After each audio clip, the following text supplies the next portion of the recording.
What's good, Hartford? This is City Councilman Josh Michtam with an important update about your rights as renters of apartments or houses anywhere in the state of Connecticut. Obviously, I'm especially speaking to my constituents in the city of Hartford.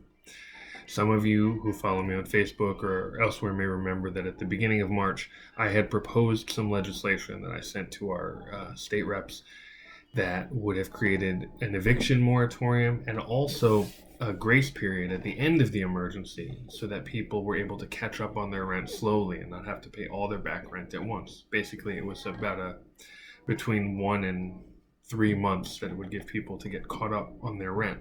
So I sent that out to our legislators. And then I worked with Mayor Bronin to get the support of a number of other big city mayors: New Haven, Bridgeport, Middletown, Stamford, Norwalk. I think that's all, in Hartford. And just last week, we all sent a letter to the legislature and to the governor asking for a proposal like this to be put into law to protect renters after the emergency ends.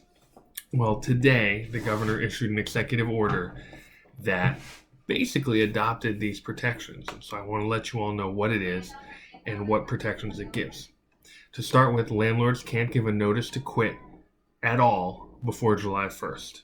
Now, notice to quit is sort of the first formal step in getting evicted, which is a legal process.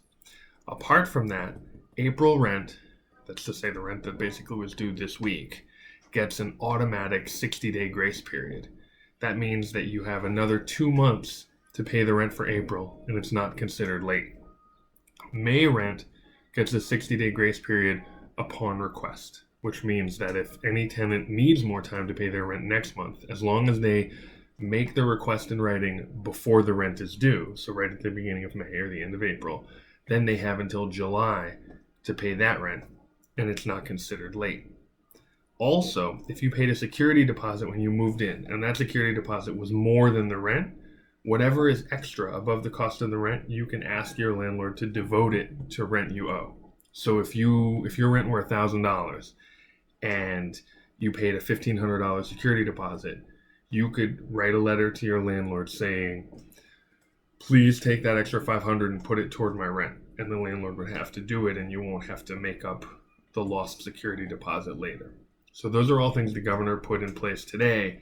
But I think we have to say thanks to the governor. I think we also have to say thanks to Mayor Bronin for helping me organize, to the other mayors, and to our state reps, Brandon McGee and Matt Ritter, because I think all of them were instrumental in putting pressure on the governor. And also to the housing advocates around the state, the lawyers and activists at places like New Haven Legal Assistance, Connecticut Fair Housing Center, a whole bunch of other places. A lot of people were working on this. A lot of people were in the governor's ear, and they're the ones who made this happen.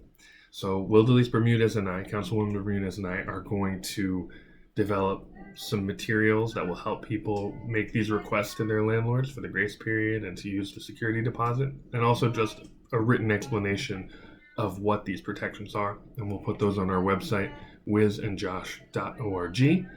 And of course, you can always reach out to us there or through Facebook or through our regular City Hall email accounts, joshua.michtam@hartford.gov and wildelise.bermudez@hartford.gov, if you have any questions.